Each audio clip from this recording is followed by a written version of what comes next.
नमस्कार. आज आपण पाहणार आहोत साबरमती आश्रम. तर यामध्ये पहा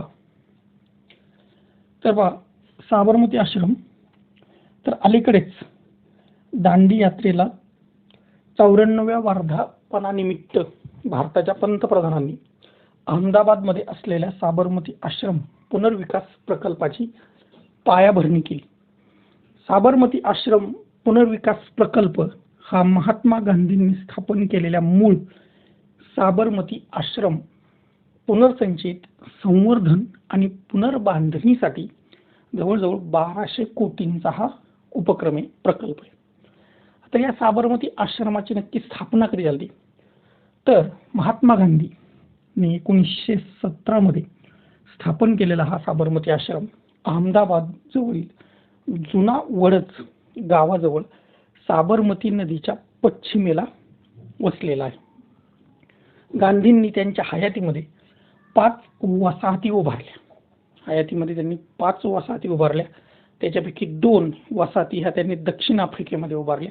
त्याच्यामध्ये फिनिक्स सेटलमेंट नेटाल आणि टॉलस्टॉय फार्म हा जोहान्सबर्ग आहे. टॉलस्टॉय फार्म हा जोहान्सबर्गमध्ये आणि फिनिक्स सेटलमेंट नेटाल हे दक्षिण आफ्रिकेमधले 2, फिनिक्स आणि टॉलस्टॉय. तर 3 भारतामध्ये होत्या.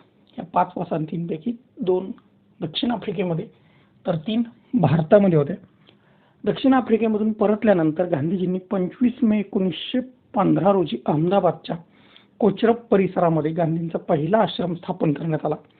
आणि तर साबरमती आश्रम अहमदाबादमध्ये आणि सेवाग्राम आश्रम हा वर्ध्यामध्ये स्थापन करण्यात आला. पौराणिक दृष्ट्या हे दधीच ऋषींचं आश्रमस्थान होतं, ज्यांनी धार्मिक युद्धासाठी आपल्या अस्थी दान केल्या होत्या. ते तुरुंग ते स्मशानभूमी यांच्यामध्ये आहे, कारण ज्यांचा असा विश्वास होता की सत्याग्रहीला नेहमीच या दोन्ही ठिकाणी जावं लागतं, की सत्याग्रहीला तुरुंग आणि स्मशानभूमी या दोन्ही ठिकाणी जावं लागतं. आणि सत्याग्रही यासाठीच गांधीजींनी ह्या आश्रमात नक्की मूळ संकल्पना ती होती. साबरमती आश्रम हा हरिजन आश्रम म्हणूनही ओळखला जातो. साबरमती आश्रमाला हरिजन आश्रम सुद्धा म्हणतात. मोहनदास करमचंद गांधीजींचं हे 1917 पासून ते 1930 पर्यंत हे घर होतं. भारतीय स्वातंत्र्य लढ्यामधील मुख्य केंद्रांपैकी ते एक होतं, कारण जिथं गांधीजी राहायचे ते ठिकाणी मुख्य केंद्र होतं स्वातंत्र्य लढ्यातलं. मूलतः त्याला सत्याग्रह आश्रम असंही म्हटलं जायचं.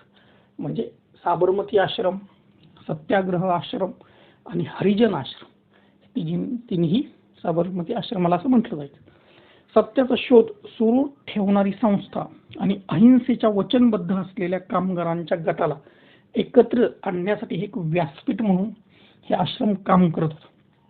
भारताला स्वातंत्र्य सुरक्षित करण्यास मदत करेल अशी दृष्टी घेऊन गांधी आणि त्यांच्या अनुयायांनी सत्य, अहिंसेच्या नव्या सामाजिक बांधणीला चालना देण्यासाठी जी अपेक्षा केली, जी विद्यमान पद्धतीमध्ये क्रांती घडून आणण्यामध्ये मदत करेल, आणि त्यासाठी सत्याग्रह किंवा सत्याश्रम, याला सत्याग्रह आश्रम सुद्धा म्हणतात, या साबरमती आश्रमाला.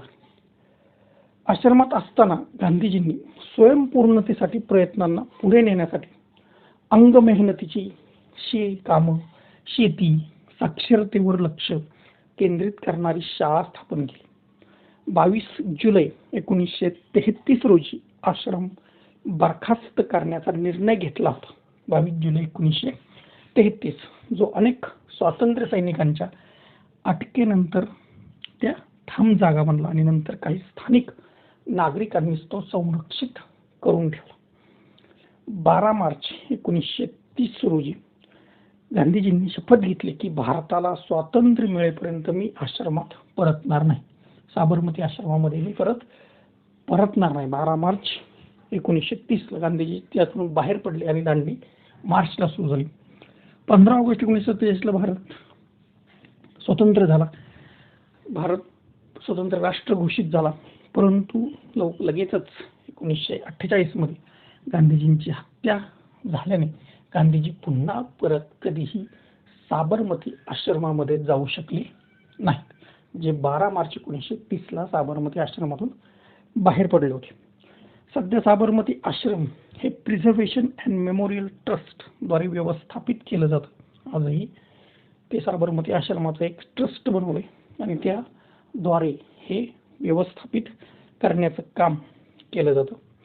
भारताच्या स्वातंत्र्य चळवळीमधील भूमिका म्हणायचं तर आश्रमानं गांधीजींच्या सामाजिक राजकीय क्रियाकलापांसाठी सत्य आणि अहिंसेच्या प्रयोगांसाठी आधार म्हणून काम केलं. 1930 मधील दांडी यात्रेसह अनेक महत्त्वाच्या चळवळींचा याच्यामध्ये समावेश होता. दांडी यात्रेव्यतिरिक्त गांधीजींनी चंपारण्य सत्याग्रह जो 1917ला झाला, अहमदाबाद गिरणी संप आणि खेडा सत्याग्रह 1918, खादी चळवळ 1918, रौलेट कायदा आणि खिलाफत चळवळ 1919, असहकार चळवळ ही सुद्धा या साबरमती आश्रमात गांधीजी असतानाच सुरू झाली होती, जी 1920ला सुरू झाली होती. त्यावेळेस गांधीजी साबरमतीमध्येच राहत होते. विनोबा भावे हे साबरमती आश्रमातील विनोबा कुटीर नावाच्या झोपडीत राहायचे. विनोबा भावे सुद्धा गांधीजींबरोबर साबरमती आश्रमात राहायचे आणि ज्या ठिकाणी ते राहायचे त्याला विनोबा कुटीर असं म्हटलं जाईल.